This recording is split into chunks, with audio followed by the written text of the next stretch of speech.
Ben là. Salut tout le monde, bienvenue à ce 11e épisode de Ben là. Ben là. Et cette semaine, nous avons plusieurs invités à vous présenter. Ben là. Ben là. Et oui, dans le cadre de la chronique de Marc, nous recevons un invité bien spécial. Je vous en dis pas plus, je vous invite à le découvrir. Et par la suite, une fois qu'on va avoir fait cette entrevue, je vous invite à rester à l'écoute parce que j'ai plusieurs étudiants qui vous présentent leur projet. Et quand je dis qu'ils présentent leur projet, dans le cadre du cours Gestion d'information, j'invite les étudiants à faire une recherche sur un sujet qui les intéresse et par la suite de diffuser cette information-là dans le format qu'ils le désirent et avec des plateformes technologiques, notamment, plusieurs ont décidé de faire des choses avec les réseaux sociaux et d'autres ont même décidé de faire quoi? Un podcast. Alors, je vous invite à écouter ces capsules qui sont diffusées tout de suite après l'entrevue. Et alors, je vous laisse découvrir l'épisode numéro 11. L'heure tourne. Il est temps de mettre des actions à tes rêves.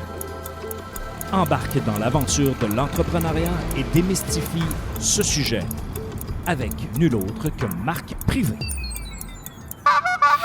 Salut Marc, bienvenue pour ta chronique. Hey, salut Benoît, ça va bien? Je pense que tu as un petit cadeau, tu as un petit quelque chose aujourd'hui. Je t'avais promis en début d'année que je t'emmènerais des invités. D'ailleurs, quand on a invité Jessica, ça a été super génial. Je pense que ça l'a fait diraient nos amis français, ça l'a fait un tabac. Oui, c'est le plus gros hit de la saison 3.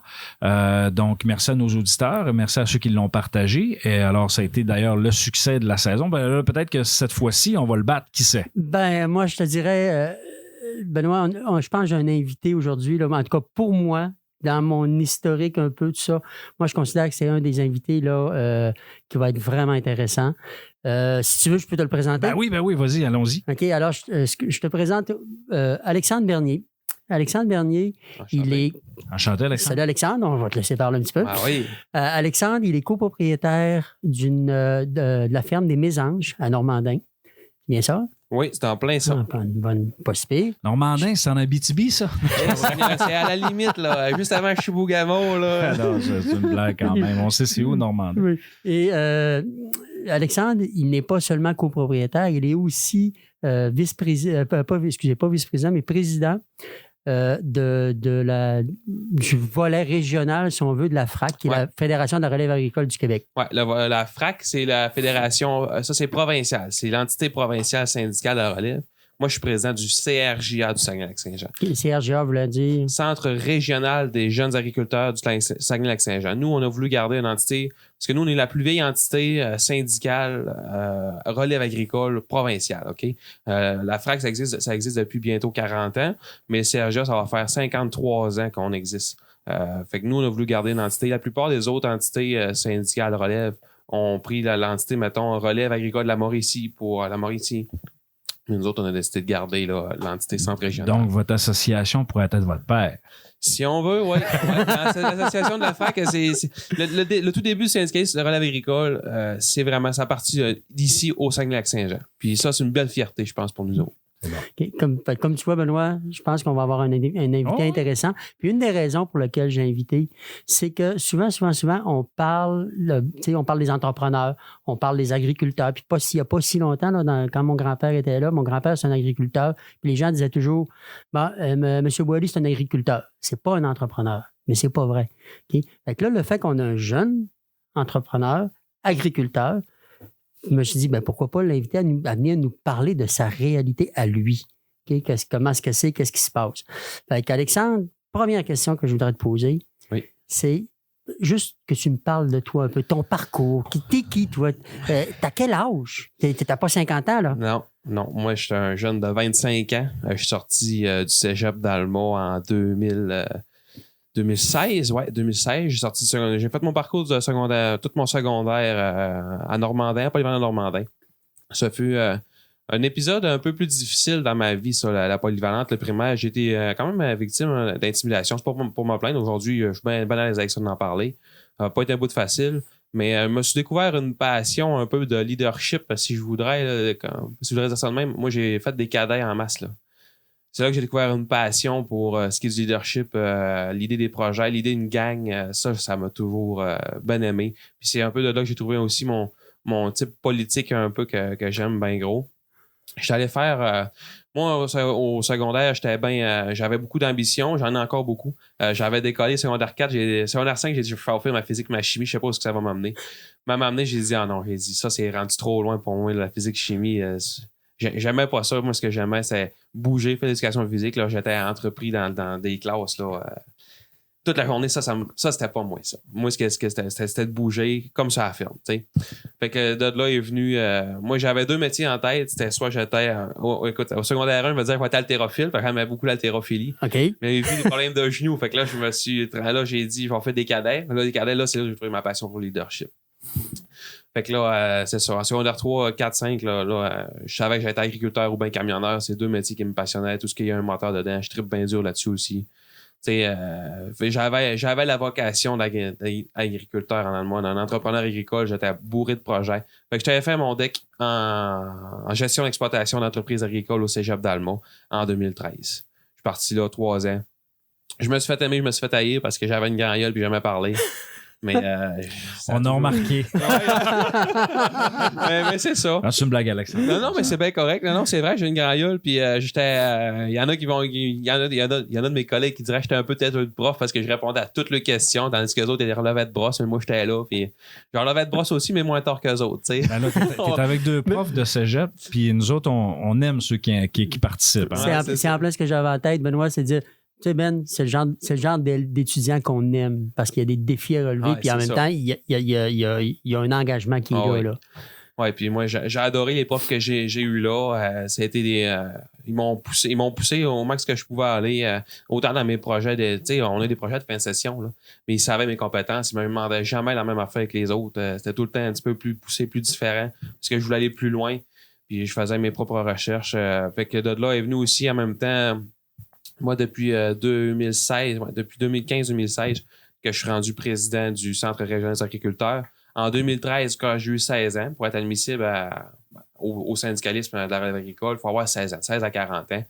Je me suis impliqué tout de suite en partant, j'ai embarqué dans le bateau, puis j'ai trippé tout de suite. Là. Fait que j'ai commencé comme un petit administrateur observateur qui regardait ce qui se passait. Puis là, je voyais qu'on défendait des choses agricoles puis des problématiques qu'on pouvait avoir comme l'établissement ou bien le démarrage d'entreprise, que c'est pas facile de démarrer une entreprise aujourd'hui en agriculture. Oui, puis on va en parler tout à l'heure parce que moi, c'est dans mes questions. Ah, c'est ça. Puis garde tes questions, tu vas voir qu'on peut être longtemps assis là, ici. Fait que là, ben, c'est ça. En 2016, là, il s'est libéré. Je me suis fait un peu pousser dedans, mais je savais que je voulais l'avoir le poste de président. Mais je me suis fait un peu pousser dedans parce que, bon, la présidente qui était là actuellement voulait aller au provincial. Elle a réussi à rentrer à son poste. Puis là, fait que moi, j'ai rentré là un peu de même, puis je me suis fait des amis partout. Puis j'adore tout le monde qui m'entoure, l'UPA, toutes les... Aujourd'hui, justement, j'étais avec eux autres à la fédération, l'UPA à Jonquière. Une belle gang, on est une grosse table, là, tous les syndicats là, de producteurs de grains, producteurs de lait, producteurs de bovins.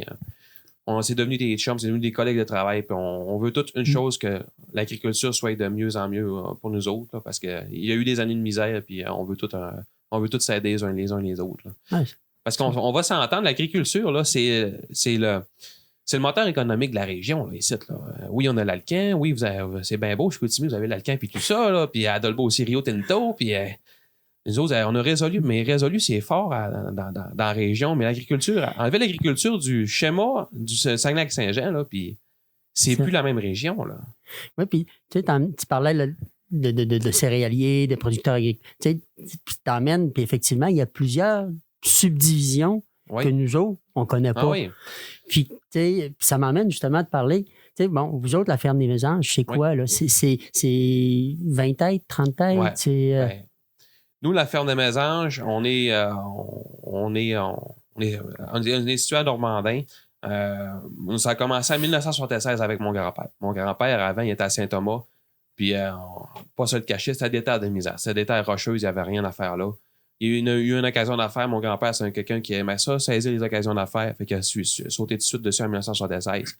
Puis de là, il est venu le commencement. On avait 15-20 vaches. Puis aujourd'hui, 15-20 vaches avec les animaux de remplacement, ça faisait peut-être 30 têtes. Là. Aujourd'hui, dans la ferme, on compte 200 têtes. On cultive 700 acres de terre. C'est des bons platins. Il y a plusieurs tondeuses qu'il faut attendre à toute la pelouse qu'il y aura à attendre. Là, C'est grand, là. c'est grand, là. C'est pas grand, mais c'est dans les fermes moyennes au Saguenay-Lac-Saint-Jean. OK? À la traite, tous les jours, on traite 85 vaches, 90 vaches tous les matins et soirs, 2 fois par jour. Puis là-dedans, ben, c'est un actif quand même. Là, moi, aujourd'hui, c'est là qu'ils se définissent comme un agriculteur. Là, j'aime pas ça dire ça. Moi, quand je vais rencontrer des gens au cégep ou je rencontre n'importe qui, je me définis comme un entrepreneur agricole en production laitière et en production céréalière. Parce qu'on produit des grains, de l'orge, de brasserie. Pour, mettons, la voie maltaise ici à Saguenay. On produit de l'avoine pour les gruaux Quaker. Après ça, on produit... cette année, on a réussi à faire du maïs grain, mais pour l'alimentation de nos vaches. Le maïs grain, des fois, il peut être vendu pour faire de l'éthanol, là, de l'essence, des affaires comme ça. Du canola. Tu sais, lui, le canola, là, ça vient de nous autres. Là. C'est toutes des choses, là, on n'a pas l'impression que c'est fait dans la région. Ah oui. C'est des entrepreneurs de chez nous. Là. Ben, c'est en plein ça. Mais dans la région, là, c'est quoi nos agriculteurs, ils font quoi exactement? Y a-t-il une spécialité qui démarque la région? La production je dirais qu'il y a 3 grandes productions. Production laitière, la production céréalière, puis on pourrait mettre bleuet, puis bleuet qui vient juste après avec la production de bois. Production de bois qui est une importante production dans notre région. Mais là, tu parles de bois. Là, on parle de foresterie? Oui, c'est l'agricole, ça. C'est Okay. des agroforestiers. OK. Non, c'est parce que, tu vois, ici, on a une technique en foresterie, Ouais. mais je savais pas que c'était inclus là-dedans. Là. Oui, mais c'est vrai que ça peut être un petit peu difficile à faire le lien, mais oui, c'est des producteurs forestiers, c'est des producteurs agricoles, puis qui ont des enjeux, des fois, que l'UPA, il faut qu'ils s'impliquent dans ces dossiers-là, parce Okay. que juste eux autres, pas qu'ils ne seraient pas capables, mais ils ont des enjeux qui nous ressemblent. Les milieux humides, ça touche les producteurs agricoles autant que les producteurs forestiers. Il faut qu'ils travaillent avec ça. Fait que, tu sais, les négociations avec Résolu, c'est eux autres qui s'en occupent. Mais quand il vient des gros dossiers, comme par exemple les infestations, les épinettes, là, quand il y a des bobites qui tombent là-dedans, là, fait que là, l'UPA, on travaille en collaboration avec eux autres pour les budgets et le niveau gouvernemental. Ils ont besoin de quelqu'un pour les aider. Fait que ça vient ensemble. Là. Les deux travaillent ensemble. Ouais, puis c'est toutes des choses qui touchent la terre. Oui. Fait que Oui. c'est important. Tout ce, là, tout ce qui touche la terre. Puis, Fait- tu sais, être membre du CRGA, mettons, là, il s'agit juste qu'on soit un passionné de l'agriculture ou qu'on aime juste le mouvement agricole. On en a des membres, on a des membres, là, ils ont juste un petit jardin derrière d'eux autres. Là. Un jardin comme toi et puis moi, mettons, qui font pousser quelques carottes pour leurs propres besoins ou qui ont 1 ou 2 poules. Là. Ils sont membres, mais ils appuient le mouvement puis ils trouvent ça bien ce qu'on fait. Fait qu'ils embarquent dans nous autres, là, avec nous autres. T'sais. Ah, c'est vraiment intéressant. En début, quand on a commencé à se parler tout à l'heure, on a parlé de transfert. Oui. Je voudrais qu'on revienne là-dessus parce que je sais, tu sais, vous avez quand même une ferme, ça Ouais. c'est pas 100 000, là, c'est Non. beaucoup plus que ça. Je sais pas si tu peux nous dire les montants, Oh, mais oui, on va y je suis aller. sûr qu'on parle de millions et ça. Oh, oui. Mais quand vient le temps de transférer tout ça de père en fils ou de père en fille ou peu importe, je veux dire, ça se fait pas de même. Là. C'est plus la même game. Les années 80, 70, 90, là, tu vendais à la ferme 200 000. Ton père te vendait à la ferme 200 000. Aujourd'hui, là, puis ça valait 700, 800, presque 1 million. C'est des grosses fermes, 1 million dans les années 80, 90, 2000. Là. Moi, aujourd'hui, là, avec le prix d'augmentation, avec les terres qui ont augmenté, puis les projets, les gros projets qu'il y a, des fermes avec des robots, les salons de traite, juste chez nous, là, je suis assez à l'aise de dire les chiffres là, quand même. Là, c'est une business qui vaut en valeur marchande, c'est du 9 millions. Là. Demain matin, là, moi, petit gars, il y a un salaire de jeune entrepreneur agricole, il a ce qu'il faut pour vivre, mais je suis pas capable de me mettre là, d'ici 15 ans là, 9 millions de côté. Là. Ben non. Fait que dans le temps, 200 000, t'empruntais à la banque, puis là, tu payais ton père avec le 200 000, puis tiens, papa, fais ce que tu veux avec cet argent-là. Il avait son fonds de retraite, puis ça allait bien. Aujourd'hui, c'est ce qu'on voit de plus en plus, c'est papa qui finance. Sur 25-30 ans, tu vas me payer, par exemple, 3 000 3 4 000 par mois, 5 000 par mois sur 25 ans. Jusqu'à pendant 25 ans, souvent, ça commence vers 60, 65 ans. Fait qu'il y a ça jusqu'à 85, 90 ans.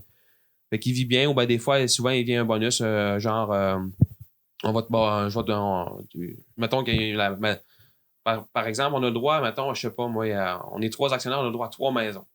OK. 3 maisons, une maison par propriétaire, on va dire, on te bâtit une maison, elle va rester à la ferme. Fait que Fait que là, lui, il va avoir sa maison, il n'y aura pas de maison à acheter. Ça, c'est un exemple que j'ai à donner. Il y a d'autres places que, bon, tu vas me donner tant de suite, je veux 1 million de suite, le reste, fait que là, ça passe par la caisse. Il y a différentes façons de faire. Il y en a tout plein. Il y a différents. Mettons, on prend par exemple, il y a le FIRA, que lui, le FIRA, par exemple, ils vont acheter au complet l'entreprise. C'est un exemple, là, ça n'arrive pas souvent parce que c'est pas ce qu'on souhaite nécessairement. Il achèterait toute l'entreprise, les terres et tout. Puis là, ben, le jeune fait comme louer. Fait que mais ça, c'est plus touché. C'est pas un transfert que je souhaite nécessairement à quelqu'un. Okay. Mais les leviers de financement, là, oui. Tu sais, avec Investissement Québec, puis y a-tu quoi qui vous concerne, qui vous touche directement? Non. Non. Ça, non. Oui, un peu, là. Mais je vous dirais que il faut que les caisses soient là avec nous autres. Puis qu'ils créent notre projet. Il faut faire un bon plan d'affaires. Puis une ferme qui est plus endettée, qu'il y a d'actifs, ça ne marche pas. C'est faillite technique, en théorie, là, peu importe l'entreprise. Ouais. Que ce soit une ferme ou que ce soit une autre entreprise. Fait qu'il faut... non, à moins que mes connaissances ne soient pas à jour, là... oui, il y a une chose, OK. Oui, c'est vrai, ça me fait rappeler quelque chose. On a des crédits de taxes. Mettons à la vente, là, on vient de régler ça. Ça, c'est un gros projet syndical qu'on a eu, le C208. Ouais, on a vu passer ça dernièrement. Ouais. Le projet loi C208, c'est que dans le fond, quand mon père, mettons, vendait, au niveau fédéral, il était le premier million, il était non imposable. Mais après ça, il était imposable à 8, 9, 10, 15 %. Là. Je ne me rappelle pas du chiffre exact, là, mais c'était un gros montant, ça représentait pas mal. Puis, mettons que mon père vendait à mon voisin, il n'était pas imposé. Fait que moi, il vendait à moi, il était imposé, mais il aurait vendu au voisin, il n'était pas imposé. C'était quoi son avantage, lui? Alors. Lui, son seul avantage, c'est que ça reste dans la famille, puis qu'il puisse continuer à travailler, puis qu'il puisse voir l'évolution de ça. C'est son seul avantage, mettons, à vendre à moi. Puis c'est de son plein intérêt. Puis mon père, je sais que c'est ça qu'il veut, c'est que ça reste dans la famille, puis c'est une fierté pour lui. Aujourd'hui, un transfert d'entreprise familiale, quand ça se passe de famille à famille, c'est la fierté. Ils ont le choix entre le vendeur a le choix quasiment entre la grosse argent ou d'en avoir moins, mais que ça reste, puis qu'il y a une certaine fierté, puis qu'à sa mort, il n'y a pas une. Fait comme ce que tu es en train de me dire là, c'est que dans le fond, là, quand je vois une entreprise agricole qui se transmet de famille à famille, c'est parce que quelque part, l'agriculteur ou l'agricultrice, elle s'est dit, moi, je veux léguer quelque chose à mes enfants. Ouais, c'est pas le cash qui. Ouais, c'est pas le cash qui a dominé, qui a fait de prédominance. Ça arrive encore que des fermes qui n'ont pas de dette, ils vont vendre, c'est ça, ils vont souvent vendre avec une demande d'un cash ordinaire. Puis, tu sais, moi, j'ai une vision globale parce que je vois un peu ce qui se passe. Je ne suis pas capable de dire des montants exacts, mais des fois, souvent, tu me donnes un premier cash de temps, puis le reste, on m'a donné sur tant d'années. Puis des fois, c'est souvent, mettons que le père ou la mère sont pas prêts à le faire, le financement comme ça. Ben, on peut passer par la financière agricole du Québec. Eux autres font, font un prêt garanti. Fait que, oui, c'est encore le papa-maman qui finance, mais la financière, s'il arriverait de quoi que je suis pas capable de payer, ben, c'est la financière qui embarque. Ils viennent protéger. Fait que moi, après ça, je prends un arrangement avec la financière. OK? C'est une formule, c'est la formule prêteur-vendeur. Je cherchais le nom depuis tantôt pendant que je vous parlais. Là. Je me cherchais. Ça va bien, ça va bien. Non, ça va pas pire, ça va pas pire. Non, habituellement, les micros aiment bien ça. Ça roule rondement. Tu étais faire du karaoké en fin de semaine? Écoute, le bar s'est vidé quand il a commencé. Je sais pas c'est dû à quoi. Là. C'est soit que je parle pas bien ou je chante pas bien. On parlait depuis tout à l'heure là, de financement du transfert, dans le fond. Oui. Est-ce qu'il y a des organismes qui viennent vous aider? Oui. Écoute, il y a vraiment par exemple, on va prendre ici à Jonquière, on est à Chicoutimi, mais à Jonquière quand même, ça fait partie de Saguenay. C'est Saguenay, c'est ville C'est le même bout. Là. Moi, je ne sais pas pourquoi vous vous démêlez pas. On est très bien démêlés. Mettez-vous ça, tout le Chicoutimi. Moi, t'as Non, on a un gars de Chicoutimi. On a un gars de Jonquière. Lui, il veut pas faire partie de la game de l'Arena. Lui, là. Non, moi, c'est Saguenay. OK, je comprends. Puis pour les autres questions, on s'en parlera. C'est toi qui es en interview. Ah, OK, c'est bon. Mais moi, je voulais inverser un peu. Là. Mais non, mais c'est ça. Écoute, à Jonquière, on a un service de comptabilité fiscalité qui se spécialise agricole. Fait que oui, il y a des fiscalistes qui sont spécialisés dans les transferts agricoles qui souvent ils vont te sortir 3 ou 4 scénarios différents, autant à la relève, autant au CEDEP. C'est important, ça. Puis c'est important de se faire bien entourer dans un transfert agricole. Autant par ton comptable, le fiscaliste, il faut que tu mettes tout le monde. Le groupe multiconseil agricole, le GMA, il y en a d'autres aussi, des organismes, c'est parce que je ne les connais pas par cœur, c'est le premier qui vient à la tête. Là. c'est important de s'entourer de ces personnes-là. Ils en ont fait des transferts dans leur vie d'entité. Puis c'est important de suivre le conseil et de bien les écouter. Eux autres vont poser les bonnes questions. Ils vont te demander c'est quoi que tu veux vraiment, où est-ce que tu veux t'en aller. Puis ils vont être capables aussi de... Tu sais, c'est un processus là, qui est long, là, le transfert agricole. Là. C'est pas comme, mettons, je sais pas, moi, Kudo achète Bell. C'est impossible. C'est l'inverse, ça se pourrait, là, mais tu sais, Kudo va faire Kudo fera une offre à Bell, puis oui, je le veux, ben c'est fait. Là. Non, c'est pas même ça marche en agricole. Là. C'est un processus qui peut durer 5, 10 ans, 15 ans. Moi, j'ai commencé à avoir des parts en 2017. 30% des parts, même pas. Ça, là, faire un petit historique, là, on va reculer un petit peu. Là. 2017, pour aller chercher des subventions, ça me prenait 21% des parts pour les projets qu'on avait. Parce que moi, là, moi et mon père, on vit sur l'adrénaline des projets. Nous autres, c'est des projets année après année. Je suis capable de dire que 17-2 ans, on fait ça, 17-3 ans, ça pourrait être ça, puis ça enfile. Là. Vous faites de la planification. On est des entrepreneurs, vraiment. Là, puis aujourd'hui, quelqu'un qui se considère producteur agricole, je dis t'es pas un vrai producteur agricole, t'es un entrepreneur agricole. C'est aussi simple que ça. Mais c'est une belle nuance que tu dis, par exemple. Oui, parce que... Entrepreneur puis producteur, tu sais, je pense que ça définit vraiment l'intention. Ben, écoute, moi, je ne nous définis plus comme des producteurs agricoles. Moi, j'arrête pas de dire on est des entrepreneurs agricoles. On gère des business de 8-9 pi. Il y en a qui ont ces 15-20 millions d'actifs, là. Ouais. C'est pas rien, là. Ah non, c'est pas des petites entreprises. Hey, c'est pas un entrepreneur en construction. Hey, en construction, lui, quand il y a 50 000 d'outils, là, puis il y a les 3-4 pick-up à gérer, là. 50 000, t'as un tracteur à peine. Ben, 50 000, t'as pas de tracteur aujourd'hui. Là, un tracteur, là, oui, t'as un petit Yoti, une affaire dans la main, là, t'as quelque chose de pas trop gros là, pour couvrir ta cour. Là. L'année passée, on a acheté. L'année passée, c'est pas compliqué. Là, ça a été du 900 000 d'acquisition, nous autres, à la ferme. Là. Pas les grands tracteurs, mais des actifs, là, de la terre, des ci, des ça. C'est pas long que ça monte. Là. Il y en a que c'est des millions, 1,5 million par année. Puis juste une construction d'étape. Aujourd'hui, on parle de 2 millions à 3 millions. C'est des grosses bouchées, là. Fait que là, tu gères un projet, là. C'est pas un producteur agricole. Là. Mais c'est sûr que depuis que vous avez ajouté la musique pour que les vaches laitières puissent avoir une meilleure production, c'est sûr, ça coûte cher. Ça prend des bons systèmes de son. Ouais, il faut insonoriser. Ça prend des bons systèmes de son d'intable. Non, mais c'est ça.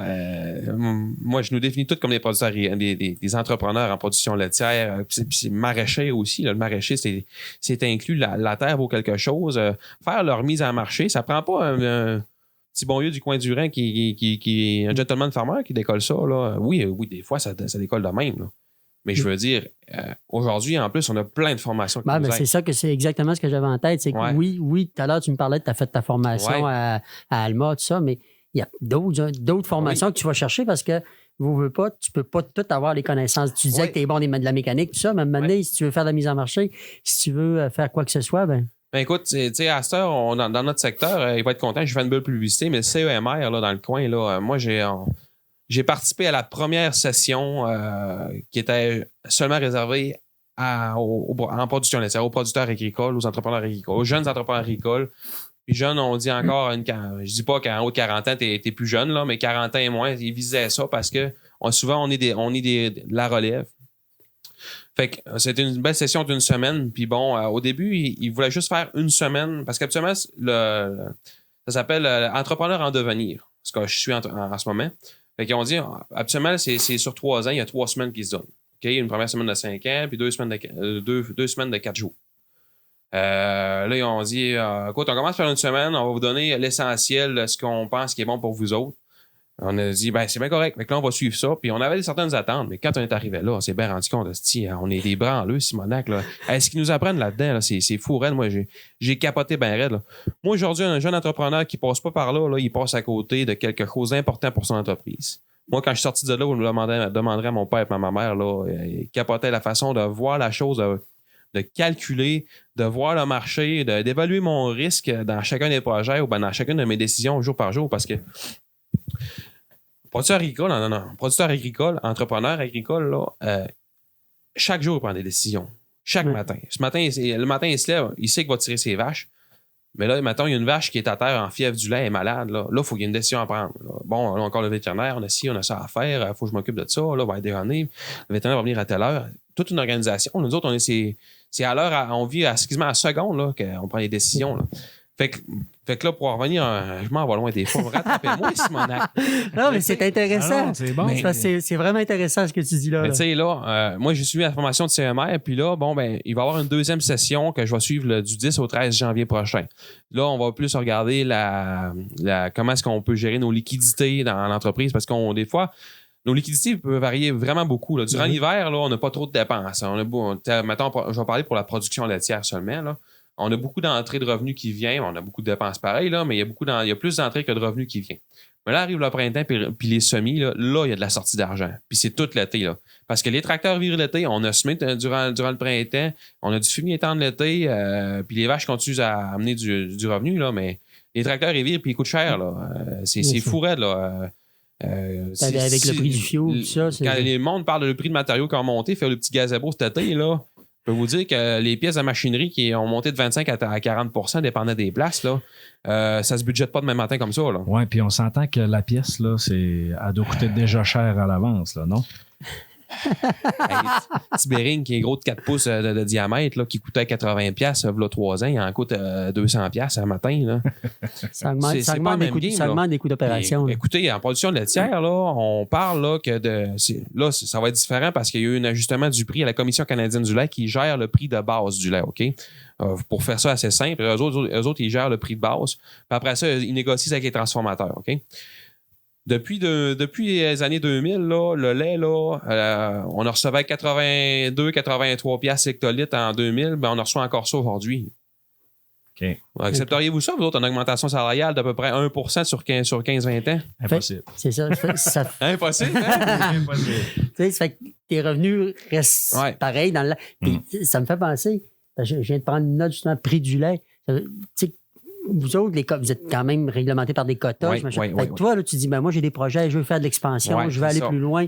Mais là, si tu es limité par des quotas. Ben, limité par les quotas, oui, c'est une façon de l'avoir, mais d'une autre façon, c'est une sécurité. OK? Parce que tu sais que tu as tant à produire puis tu peux pas te le faire enlever. Il y a des places en France là, que du jour au lendemain, la laiterie ferme, là, ben là, tu n'as plus de lait, tu peux plus livrer de lait, fait que tu ne vends plus ton lait. Là. Il y a des places en France comme ça. Il y a des places en Europe, il y a beaucoup de places en Europe, c'est comme ça. Mais ici, si tu as 100 kilos de gras à produire, tu le produis, il va être vendu, puis tu sais que tu vas avoir un prix pour, OK? Puis que ça va rentrer dans tes coûts de production. On serre plus à ceinture que les années 2000, mais tu sais que ça va rentrer dans tes prix de production. Tu sais au moins quoi t'attendre. Ça va varier dans le coin de 80 à 85 dans le prix de base. Là.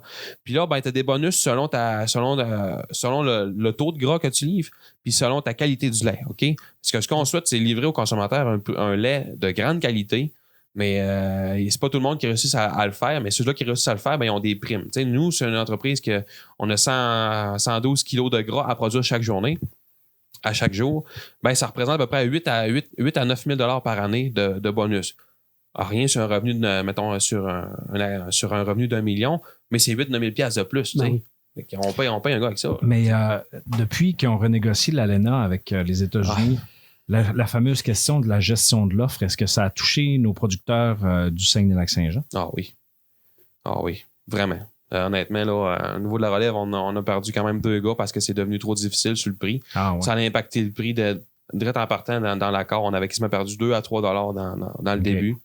Puis ça, c'est du marché. Tu sais, veux pas, plus la population grandit, plus le besoin est là. Sauf que là, ce qu'on remarque, c'est qu'on ne peut pas livrer plus parce qu'il y a des accords commerciaux qui viennent empiétrer sur des accords que sur quelque chose que le gouvernement, en théorie, il n'y a pas la gouvernance là-dessus. Là, parce que c'est les producteurs de lait qui gèrent ça, c'est pas le gouvernement qui gère les quotas. Là. Mais le gouvernement s'est accordé le droit de venir jouer là-dedans, de nous enlever des parts de marché que nous autres, on était capable de produire, qu'on aurait pu aller chercher. Fait que c'est de l'argent perdu depuis les années 2010. Mettons qu'il y a des accords en partant par l'Europe. Là, il y a eu l'ALENA avec les Américains. C'est tout le temps un coup dur à tous les fois. Alors, quand on perd un 8 %, là, ben, c'est de l'argent qu'on n'a pas. Là. Là, les compensations qu'on a, ils nous compensent, par exemple, sur... comme là, la compensation avec l'accord sur l'Europe, c'est une compensation sur 3 ans. Ils ont évalué que pour, mettons, 10 ans, la perte, c'était ça. Puis c'est ça que vous allez avoir. Mais 10 ans après, c'est de la part d'un marché qu'on n'a pas non plus. Là. Fait que c'est de l'argent que... Fait que des fois, c'est des 20 000 que l'entreprise reçoit dans l'année. Mais asti, nous autres, c'est pas un... J'aime l'impression de mon père, c'est pas un chèque de bien-être qu'on le veut, là. Nous autres, Non. ce qu'on voulait, c'est produire un lait honnête avec des parts de marché qu'on avait puis que le gouvernement n'avait pas d'affaire à y toucher. Là. Puis que tu peux aller chercher. Qu'on peut aller chercher, qu'on est capable. Comme Il y avait Exactement. d'autres moyens de donner à l'Europe sans qu'on se fasse piler dessus. Là. Exactement. C'était si difficile pour la relève, puis c'est pour ça qu'aujourd'hui, c'est beaucoup plus difficile de décoller une entreprise en production laitière que ça l'était il y a quelques années. Effectivement. Puis, Alexandre, tu parles, donc c'est difficile pour la relève, tout ça. Puis depuis tout à l'heure, en tout cas, moi, je regarde, Benoît se regarde, puis tu as tellement de projets, tu es tellement impliqué, tu es tellement. Comment tu fais pour trouver le temps pour tout faire ça? As-tu des employés avec toi? T'as-tu. Oui, on a quand même.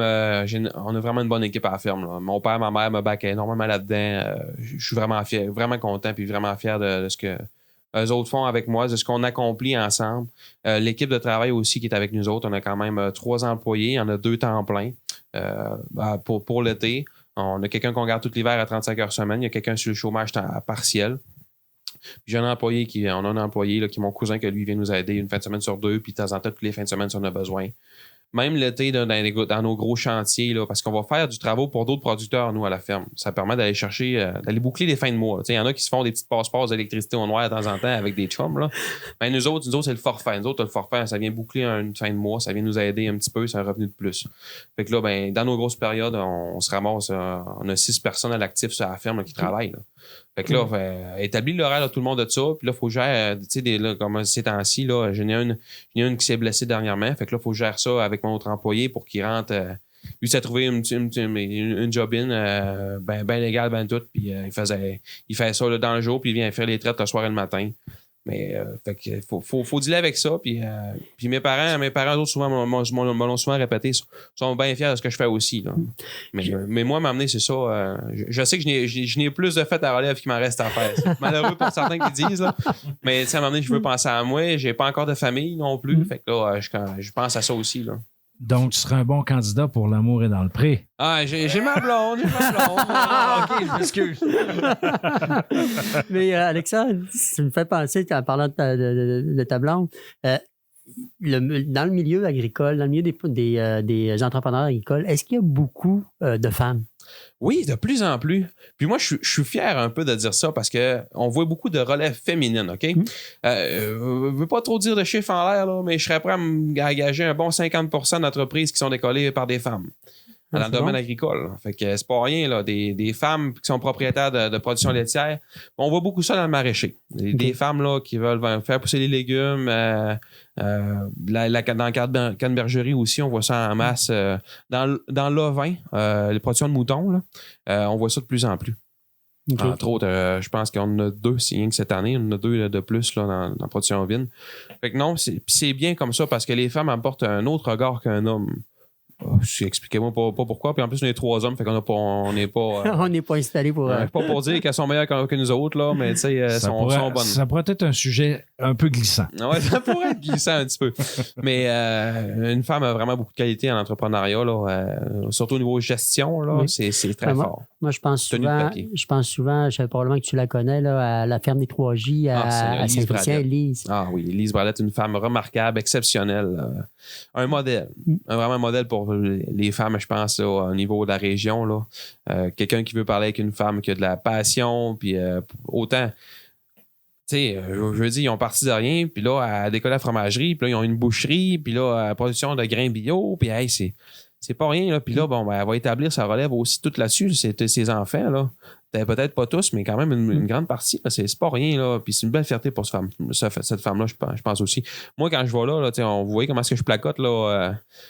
Ma blonde, quand elle vient chercher du fromage là, elle m'attend pas pour le souper là. Fait que probablement qu'on risque de se croiser là à un moment donné parce que moi, l'été, quand je suis au Lac-Saint-Jean, je vais régulièrement à la ferme des 3J chercher du fromage. Ah oui, c'est un incontournable. Puis en plus, ça se demandait où est-ce qu'elle trouve tout son temps. Elle est impliquée dans tous les petits marchés qui se font là, partout au Lac-Saint-Jean. Là, elle est tout le temps là. Festival de fromage à Saint-Prime avant la maudite pandémie. Là. La maudite pandémie. Elle est arrivée, c'est vous voulez qu'on fasse ça. Mais elle était là-dedans. Puis les tables agroalimentaires, il y a toutes sortes d'organismes dans lesquels elle s'implique et qu'elle fait rayonner les agricultrices. Non, c'est une belle fierté. Puis en plus, pour votre information, on a quand même un syndicat des agricultrices aussi au Saint-Saint-Jean. C'est Mme Diane Ouellet-Gilbert qui s'occupe de ça au Saint-Saint-Jean. Elle fait une super de belle job. Puis bon, il y a de la relève féminine qui vont s'occuper aussi de ce syndicat-là aussi. Puis même au niveau syndical, puis même coopératif, il y a de plus en plus de femmes qu'on voit. Puis c'est bien, hein, parce que il apporte une nouvelle vision, puis des fois, il apporte une vision avec plus de recul. Fait qu'on réfléchit pas toujours pareil. C'est eux autres qui ont l'aspect familial un peu plus qu'un homme. Là. Pas qu'on n'aime pas la famille, les hommes, mais eux autres, des fois, l'instinct maternel embarque, puis là, ça se chicane un peu, des fois. Là. Non, mais on les aime bien. T'sais. À Relève agricole, on en a une, puis c'est pas quelqu'un qui va parler énormément, mais quand elle parle, on l'écoute, puis elle apporte des très bonnes idées. Là. Ben, c'est sûr qu'il va falloir que tu laisses parler, ça parle, hein? Ah, là, écoute, il frappe plus fort que nous autres. J'aime ça t'agacer, je te trouve vraiment sympathique, c'est vraiment intéressant. Oui, c'est vrai, c'est intéressant. Moi, Alexandre, tout à l'heure, tu parlais que tu avais beaucoup d'idées avec ton père, des choses développées.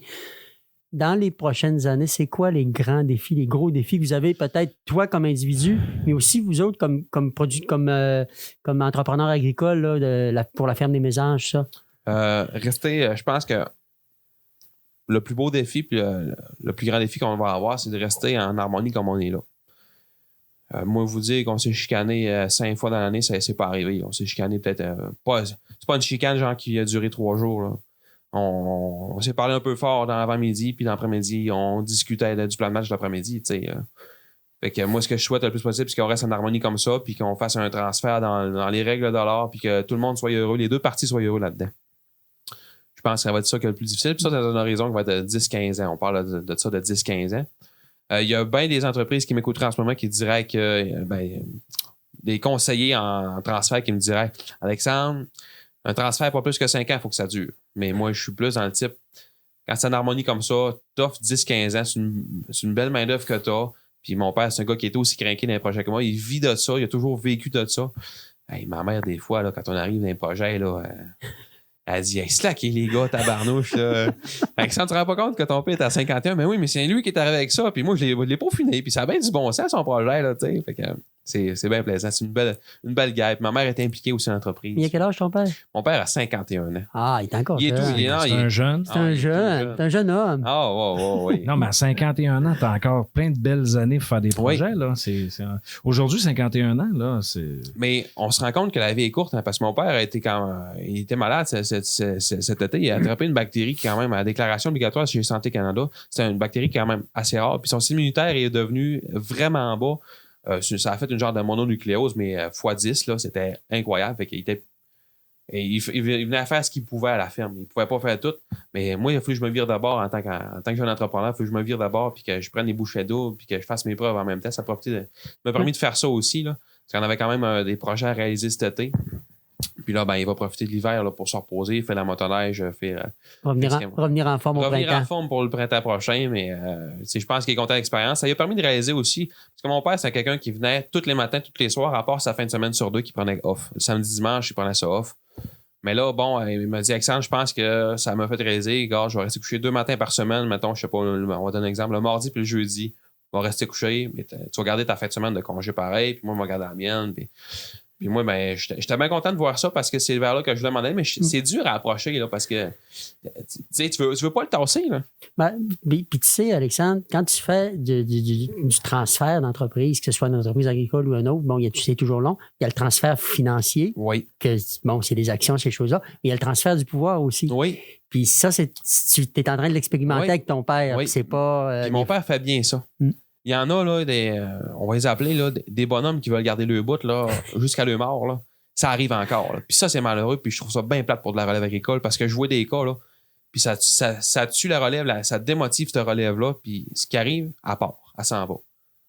Ce qui nous motive aujourd'hui, c'est ça que c'est en agriculture, je l'ai dit tantôt, c'est des entrepreneurs. Ils ont des projets, ils veulent les réaliser. Laissez-les aller.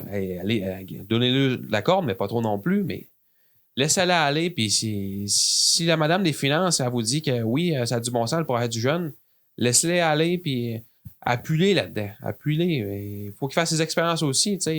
Exactement. Fait que non, c'est ça. Exactement. Hey, Alexandre, moi, je pense qu'on aurait pu parler encore On aurait pu l'écouter encore des heures et des heures. Oui, mais moi, j'aurais une dernière question Ben, pour vas-y. Alexandre.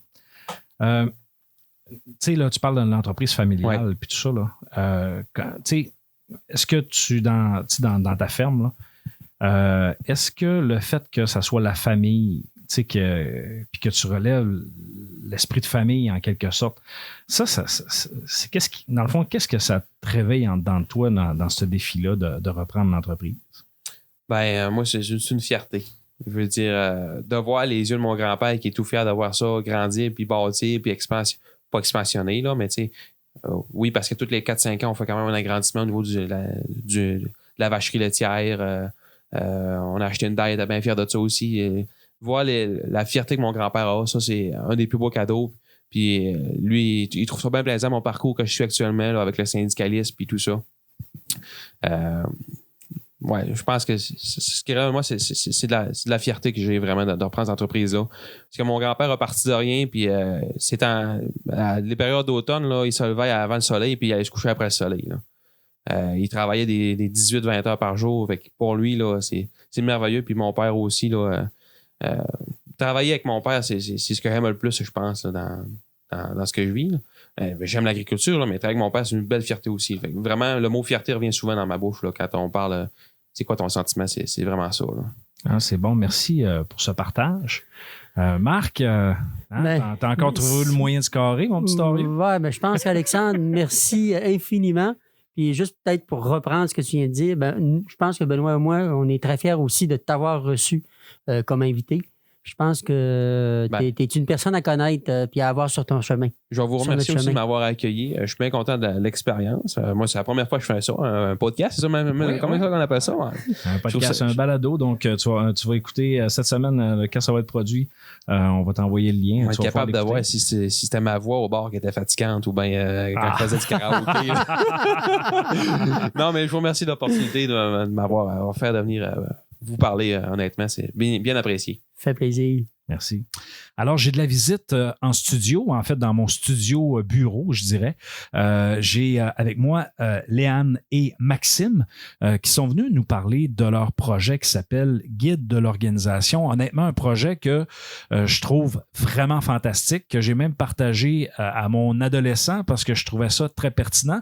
Alors, parlez-nous donc de votre projet, mes amis. Je vais commencer par me présenter. Moi, c'est Maxime Lemieux. Étudiant en 2e année de comptabilité. Et moi, c'est Léane Rivard, également étudiante en comptabilité-gestion en 2e année. Dans le cadre du cours de gestion d'information qu'on suit avec Benoît, on a été amené à se poser des questions sur une problématique. Nous, on a vu une problématique au courant de la dernière année. Il y a eu beaucoup de changements avec la pandémie. On a été apporté à changer nos habitudes au niveau de notre organisation, comment gérer les distractions, le travail en ligne, la gestion du temps. Ça a vraiment changé beaucoup ce qu'on avait l'habitude de faire au quotidien. On s'est demandé comment on pourrait aider les étudiants et même les adultes à mieux gérer leur temps, comment mieux s'organiser. Ça nous a porté à créer un outil où on publie des publications sur Facebook et Instagram environ 3 fois par semaine. Oui, on a appelé ça le guide de l'organisation et à chaque semaine, on propose un nouveau sujet qui est en lien avec cette problématique-là. Par exemple, dans les dernières semaines, on a déjà touché l'anxiété ou plus précisément l'anxiété de performance et également la procrastination qui a été un sujet qui a fait quand même beaucoup réagir. Là. On a eu beaucoup de personnes qui se reconnaissaient là-dedans. C'est des sujets chocs, là, l'anxiété, on dira ce qu'on voudra, là, on en a tous fait un peu avec l'histoire de la pandémie, là, donc... Oui, c'est ça. Puis, qu'est-ce qui touche peut-être plus notre sujet, c'est vraiment où ce que les gens sont comme stressés de leur examen et ou l'étude ou la production de résultats au travail même. Fait que c'est pas mal dans ce sens-là qu'on est allé en donnant des trucs, des astuces aussi pour régler ça. Dans les prochaines semaines, qu'est-ce qui s'en vient? On a l'agenda où ce que on va vous donner même des exemples d'agenda, d'exemples d'organisation que vous allez pouvoir utiliser. Sinon, on va avoir aussi fixer et atteindre ces objectifs qui va être quand même assez intéressant aussi parce que finalement, c'est tout ce qu'on veut faire au final, atteindre ces objectifs. Fait que je pense que ça va être également intéressant. Et d'autres sujets à venir également, là, si vous voulez voir ça. Donc là, si on veut vous suivre et avoir toute l'information, comment on procède? Pour nous, dans le fond, avoir les informations sur notre projet, sur Facebook, le guide de l'organisation, comme ça s'écrit avec des lettres majuscules, ou sur Instagram, le guide de l'organisation, tout en minuscules, tout d'une shot. C'est bon. Puis en passant, moi, je les ai recherchés et je les ai trouvés facilement, notamment sur Instagram parce que je suis moins Instagram, donc n'hésitez pas, c'est facile et c'est bien fait. Honnêtement, je suis vraiment content de votre contenu. Félicitations à Max et Eliane et on va vous suivre dans les prochaines semaines. Merci. Alors, je reçois en studio, en fait, encore une fois, dans mon studio bureau, en quelque sorte, Xavier et Vincent. Bonjour les boys. Salut. Salut. On a aussi Henri qui n'est pas là, malheureusement, parce que vous avez été désignés pour venir nous parler de votre page Facebook Parlons Sport. Alors, messieurs, parlez-nous donc de votre projet. Bon, ben, je peux commencer. Sûr que nous, on est quand même deux passionnés de sport. Moi, j'ai joué au hockey 12 ans pour ma part. Xavier aussi. Moi, j'ai joué pendant 14 ans. Ah ouais? Ouais, quand même un bon bout. Donc, tu as commencé à 2 ans. Non, je t'agace. Non. Donc, votre passion du hockey. Ensuite de ça, il y a le golf aussi, le ski. J'ai fait un peu de tennis. J'ai fait un peu de tout. Fait que c'est ça. OK.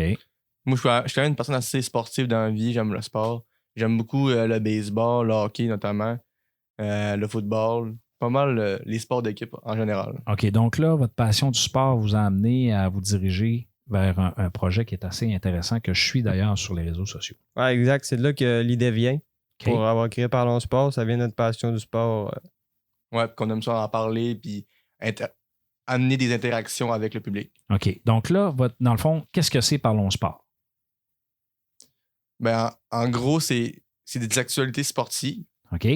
qui sont principalement axées sur la santé puis les commotions que peut engendrer, par exemple, certains sports comme le hockey, les mises en échec, tous les problèmes qui peuvent survenir, par exemple, à la tête ou bien à la santé en général. OK. Et au sport de contact principalement. Et au sport de contact. Et là, dans le fond, vous avez créé le projet Parlons Sport, mais c'est quoi? C'est une page Facebook? C'est un Instagram? C'est quoi?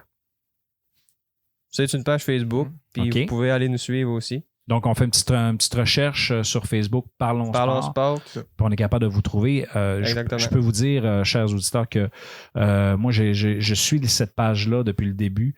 Il y a du contenu régulier, du contenu intéressant d'ailleurs. Je vous félicite, les gars. C'est vraiment un beau travail que vous avez fait. Déjà là, on est au-dessus d'une 150aine de j'aime pour un projet étudiant. C'est quand même assez fantastique.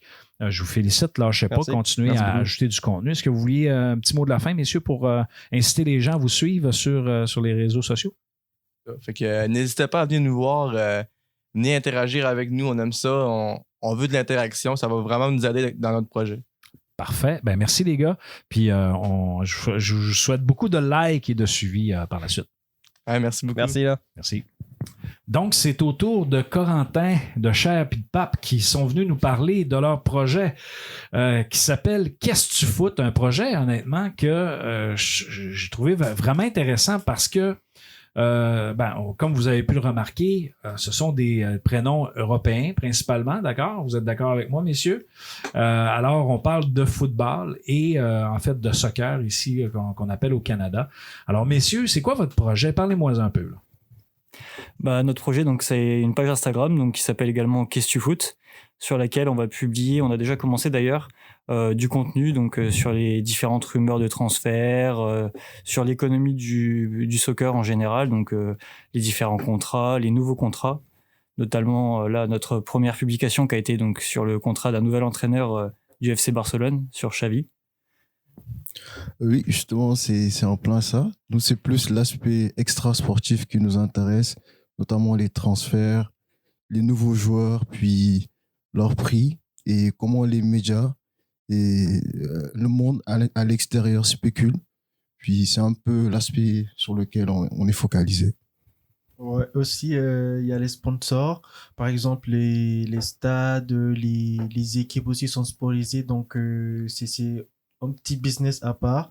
Donc, le football aussi. Donc, avec les sponsors, ça génère beaucoup d'argent. Donc, voilà, avec la vente des maillots. Donc, et en ce qui concerne aussi, par exemple, si un nouveau joueur signe dans un club, donc il pourra bénéficier. Donc, les sponsors vont venir vers lui, donc lui proposer de porter leur marque et tout, donc pour faire plus de ventes. Donc, c'est un business qui est vraiment Rentable. ouais. Donc là, l'essence de votre projet, c'est vous présentez pas, on parle pas du sport en soi, mais on parle de tout l'aspect économique, de tout ce que l'argent, en fait, de tout l'argent qui est généré alentour du football. C'est ce que je comprends? Exactement. Donc, est-ce que c'est un sujet normalement qui est traité dans les médias de façon régulière ou c'est plus en lien avec votre projet que vous avez décidé de faire? Bah, on va en parler beaucoup, surtout au niveau des transferts. Donc, il y a 2 périodes dans l'année. Donc, la période hivernale qui est sur le mois de janvier et la deuxième période qui est la période estivale, donc sur juillet-août.